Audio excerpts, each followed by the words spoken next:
सबसे पहली और बड़ी मिस्टीरियस डिस्कवरी ये है कि किसी जमाने में एंटार्क्टिका पर बर्फ नहीं बल्कि घने जंगल थे। इंपीरियल कॉलेज ऑफ लंदन के साइंटिस्ट्स के मुताबिक उन्हें यहाँ फॉसिलाइज्ड वुड मिली, जिससे पता चलता है कि करीबन 90 मिलियन ईयर्स पहले एंटार्क्टिका एक गर्म कॉन्टिनेंट था जहाँ पर घने जंगल होते थे। इसके अलावा उन्हें यहाँ कुछ ऐसे इंसेक्ट्स के फॉसिल्स भी मिले जो सिर्फ गर्म इलाकों में होते हैं। एंटार्क्टिका के बारे में दूसरी बड़ी और मिस्टीरियस डिस्कवरी ये थी कि इस 3 किलोमीटर की बर्फ के नीचे 400 लेक्स हैं जिनका अपना ही इकोसिस्टम है। वहाँ पर ऐसे समुद्री जानवर हैं जो पूरी दुनिया में कहीं नहीं होते, जैसे ये बड़े बड़े स्पाइडर्स और सी थ्रू जेलीफिश। ये बर्फ के नीचे एक अलग ही दुनिया है। इसी तरह एंटार्क्टिका पर एक और चीज जिसने बहुत से एक्सप्लोरर्स को बहुत सालों तक पजल किए रखा, वो ये खूनी चश्मे हैं। मैकमर्डो की वैली में ये वाटरफॉल ऐसे है जैसे बर्फ से खून निकल रहा हो, मगर हाल ही में साइंटिस्ट्स ने ये डिस्कवरी की है कि इस वाटरफॉल का सुर्ख रंग इसलिए है क्योंकि इस चश्मे को एक बहुत ही सॉल्टी लेक से पानी आता था, जिस पर अब कई 100 फुट बर्फ पड़ चुकी है और वो लेक एटमॉस्फेयर से बिल्कुल कट ऑफ है। इस पानी में बहुत ज्यादा आयरन है और इसीलिए जब ये पानी चश्मे में आता है तो ऑक्सीजन और धूप की वजह से पानी में मौजूद आयरन ऑक्सीडाइज होता है और उसका बिल्कुल जंग जैसा कलर हो जाता है। एंटार्क्टिका के बारे में तीसरी सबसे बड़ी मिस्ट्री और कॉन्स्पिरेसी ये है कि इस बर्फ के नीचे कोई एंशिएंट सिविलाइजेशन है। बहुत से लोगों ने ये क्लेम किया है कि यहाँ पर एलियन स्पेस शिप्स भी देखी गई हैं। 2016 में गूगल अर्थ पर एंटार्क्टिका में बहुत सी अनयूजुअल एक्टिविटीज रिकॉर्ड की गई हैं। कॉन्स्पिरेसी थ्योरिस्ट्स जहाँ इन्हें एलियन यूएफओस कहते रहे, वहीं बहुत से पॉलिटिकल एक्सपर्ट्स के नजदीक ये अमेरिका और दूसरे कंट्रीज के सीक्रेट एयर ऑपरेशंस हैं जो वो एंटार्क्टिका में कर रहे हैं। और यहीं पर आता है एंटार्क्टिका का वो हिडन पॉलिटिकल फ्रंट जिससे बहुत कम लोग अवेयर हैं। जहाँ बाकी पूरी दुनिया दूसरे जियोपॉलिटिकल इश्यूज में उलझी हुई है, वहीं अमेरिका,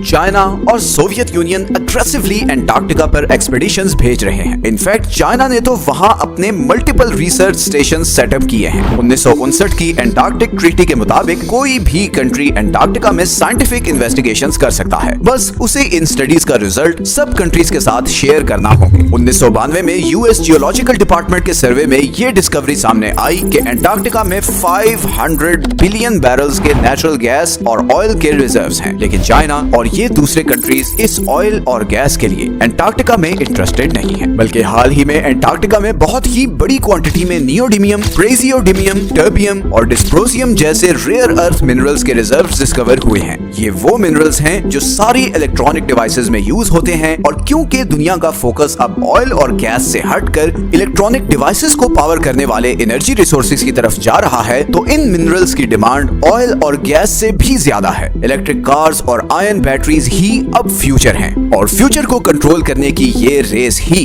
इन सुपर पावर्स को एंटार्क्टिका की बर्फ और तूफानों में ले आई है। एंटार्क्टिका की लास्ट मिस्टीरियस डिस्कवरी ये सदर्न ओशंस हैं। दुनिया के खतरनाक तरीन समुद्रों में सदर्न ओशन का नाम आता है। हमारी दुनिया का क्लाइमेट और वाटर सप्लाई ये सदर्न ओशन ही कंट्रोल करता है, क्योंकि ये अटलांटिक और पैसिफिक ओशन के साथ भी मिलता है। साइंटिस्ट्स के मुताबिक दुनिया का 15% carbon emission southern ocean absorb करता है और ग्लोबल वार्मिंग के साथ साथ इस ओशन की इंपॉर्टेंस बढ़ती जा रही है, क्योंकि यहाँ पर जमी हुई बर्फ पिघल रही है और बर्फ के पिघलने से बहुत से खजाने अब बाहर आ रहे हैं जिन समुद्रों में कभी इंसान जाने का सोच भी नहीं सकते थे। बहुत जल्द वो इम्पोर्टेंट ट्रेड रूट्स बनने वाले हैं। एंटार्क्टिका पर अब भी बहुत सी स्टडीज चल रही हैं और हु नोस कि आने वाले टाइम में और क्या मिस्टीरियस चीजें एंटार्क्टिका के बारे में डिस्कवर होंगी। ये हैं वो सारे सोर्सेज जहां से हमने इस वीडियो के लिए कंसल्ट किया है। अगर आपको इस तरह के टॉपिक्स पसंद हैं तो नीचे कमेंट्स में जरूर बताएं। मिलते हैं नेक्स्ट वीडियो में एक और इंटरेस्टिंग टॉपिक के साथ। अपना ख्याल रखें। अल्लाह हाफिज।